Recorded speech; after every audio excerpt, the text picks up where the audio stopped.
አንድ አምላክ በሚሆን በአብ በወልድ በመንፈስ ቅዱስ ስም የተባረከ የሐምሌ ወር ቀኑ 14 ሰዓት ነው። ከዚህም በኋላ ያንሳል። ሐምሌ 1 በዚች ቀን ሰውነቷን ለእግዚአብሔር የሰጠች ቅድስት ድንግልና መስተጋድልት ቅፎሮምያ ሰማዕት ሆነች።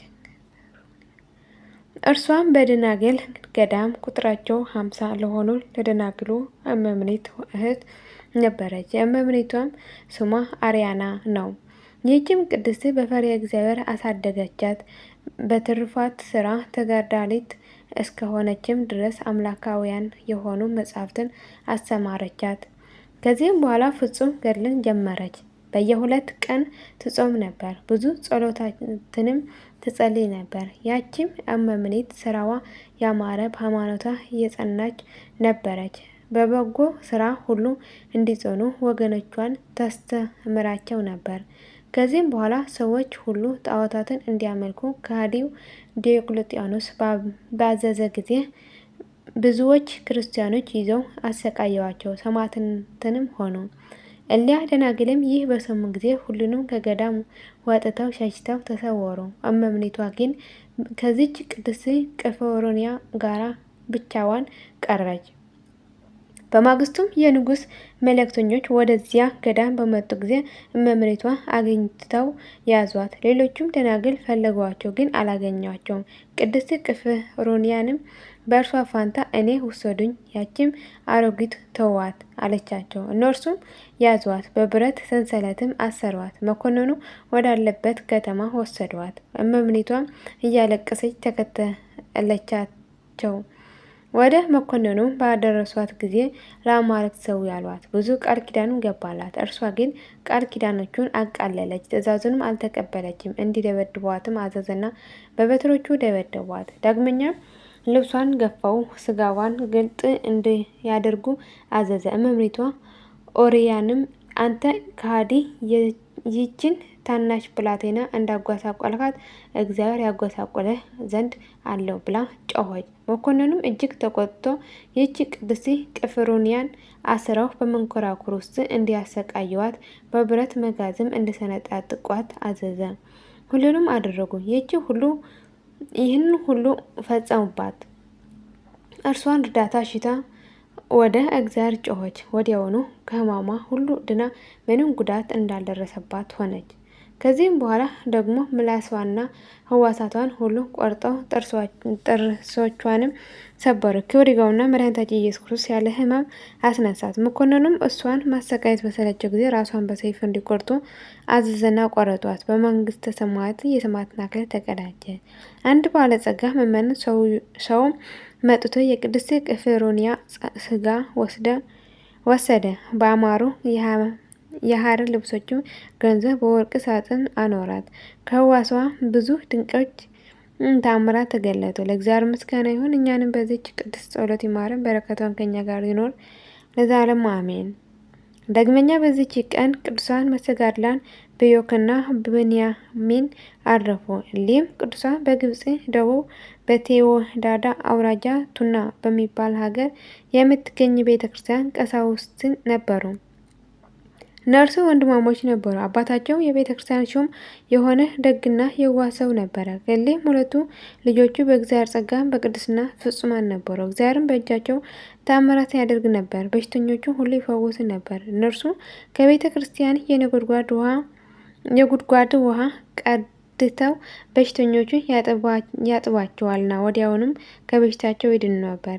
የአባታቸው የዕረፍት ቀን በቀረበ ጊዜ በዚያም ሰዓት ቀሲስ ብንያማዊ ቁርባን ያሳርግ ዘንድ የቅዳሴ ልብስ ለብሶ በቤተ መቅደስ ነበረ። መልእክተኞቹም መጥተው አባቱ ለመሞት እንደተቃረበ እርሱንም እንደሚፈልገው ነገሩት። ብንያማዊ የቁርባኑን ስርዓት ሳልፈጽም ልብሰ ተክህኖውን አላወልቅም፣ ከመሞቱ በፊት እንዳየው እግዚአብሔር ከፈቀደ ይቆየኛል፣ ካልሆነ የእግዚአብሔር ፍቃድ ይሁን አለ። አባቱም 2ኛ 3ኛ ጊዜ ላከ። አባ ብንያማዊ ግን የቁርባኑን ስርዓት ከፈጸመ በኋላ ወደ አባቱ ሄደ። ሞቶም አገኘው። ስለ ቤተክርስቲያን ንዋየ ቅዱሳትም እጅግ አዘነ። እነርሱ በእርሱ ዘንድ እየኖሩ ዕቃዎቹ ያኖረባትን ቦታ አላመለከታቸው ነበርና። ወንድሙ ቢዮክንም አባታቸው ስለ አስቀመጠው ንዋየ ቅዱሳን ወደ አስቄጥስ ገዳም ወደ ቅዱሳት አረጋውያን ሄዶ እንዲጠይቅ መከረው። አባ ብንያማዊ በሄደ ጊዜ የአስቄጥስ ገዳም አበምኔት አባ ዳንኤል አገኘው። አባ ዳንኤልም ስለ እርሱ የመጣበትን ስራ ሁሉ ነገረው። ነገር ግን ወደ አንድ ጻድቅ ሰው እንዲሄድ አዘዘው። እርሱም ንዋየ ቅዱሳት ያለባትን እንደሚያስረዳው ነገረው። በሄደን ጊዜ እንደ አመለከተው ያን ጻድቅ ሰው አገኘው። እርሱም ገልጾ አስረዳው። በተመለሰ ጊዜ እንዳስረዳው አገኘው። ከዚህም በኋላ በመልካም ገድል ሁሉ ከወንድሙ ጋር ተጠምዶ ኖረ። ለሕሙማን ነፍሳቸውን ሳትወጣ ያቀብሏቸዋል ዘንድ ከእግዚአብሔር ቁርባን ከፍለው በሳጥን የማኖር ሥርዓት ነበራቸው። ሰይጣንም ከይሲ አነሳሳውና ሳጥኑን ቀዶ ከዚያ ከቅዱስ ቁርባን በላ። በዮክንና ብንያማዊ ይህ ባወቁ ጊዜ እጅግ አዘኑ። ከይሲውንም ገደሉት። ከዚህም በኋላ የተቀደሰውን ቁርባን ስለበላ ከይሲውን ይበሉ ዘንድ ተማከሩ። ፈቃዱ ከሆነ እንደ አስረዳቸው እግዚአብሔር ለመኑት። የእግዚአብሔር መልአክም ተገለጸላቸውና ያን ከይሲ ይበሉ ዘንድ አዘዛቸው። እነርሱም በሉት። ከበሉትም በኋላ አረፉ። እግዚአብሔርም ስራቸውንና ገድላቸውን ለአንድ ድንግል ሴት ገለጸ። እርሷ የእነዚህ ቅዱሳን ገድል ለሕዝቡ ተናገረች። እነርሱም የአማረች ቤተክርስቲያን ሰርተው ስጋቸውን በውስጡ አኖሩ። ከስጋቸውም ብዙ ድንቆችና ተአምራት ተገለጡ። ለእግዚአብሔር ምስጋና ይሁን፣ እኛንም በቅዱሳን ጸሎት ይማረን፣ በረከታቸው ከእኛ ጋር ትኖር ለዘላለሙ አሜን። ዳግመኛ በዚህች ቀን ሐዋርያው ቅዱስ ቶማስ በማይሽታ ቤት ባረዳት ሴት ላይ ተአምርን አደረገ። ስራ የሚሰራ አንድ ጎልማሳ ነበረ። ከሐዋርያው ቶማስም እጅ የተባረከ እንጀራ ከሕዝቡ ጋር ተቀበለ። ወደ አፉም ሊጨምረው በወደደ ጊዜ እጆቹ ደረቁ። ያዩትን ሰዎች ግን ከዚህ ሰው ላይ የሆነውን ለሐዋርያው ነገሩት። ሐዋርያው ቶማስም ጠራው። ልጄ ሆይ አትፍራ፣ ንገረኝ፣ የእግዚአብሔር ቸርነት በግልጽ አልፎሃልና አለው። ያ ሰው ከሐዋርያው እግር በታች ሰገደ። መልካም ስራ የሰራው መስሎኝ ክፉ ስራ ሰርቻለሁ። አንዲት የጠጅ አበዛ ሴት ነበረች። አስቀድሞ ወደ እርሷ እኔ እገባ ነበር። አንተም በንጽሕና እንድንኖር አስተማርከን። ያችም ሴት ከእርሷ ጋር እተኛ ዘንድ ነዘነዘችኝ። ስለዚህም ነፍሴን ሰይፌን አንስቼ አረድኳት። ሐዋርያውም እንዴት እንደዚህ ያለ ቁጣና የአውሬ ስራ ሰራህ አለው። ከዚህም በኋላ ውሃ ያመጡ ዘንድ ሐዋርያው አዘዘና በውሃው ላይ ጸለየ። ጎልማሳም በእግዚአብሔር ታመነህ እጆቹን ታጠብ አለው። ሲታጠብም ዳነ። ከዚህም በኋላ የዚያች ሴት በድን ወደ አለበት ና ምራኝ አለው። ያም ጎልማሳ መርቶ ወደ ቦታው አደረሰው። በደረሰም ጊዜ አይቷት እጅግ አዘነ። ወደ ውጭም አውጥቶ በአልጋ ላይ ያኖሯት ዘንድ አዘዘ። እንዳዘዛቸው አደረጉ።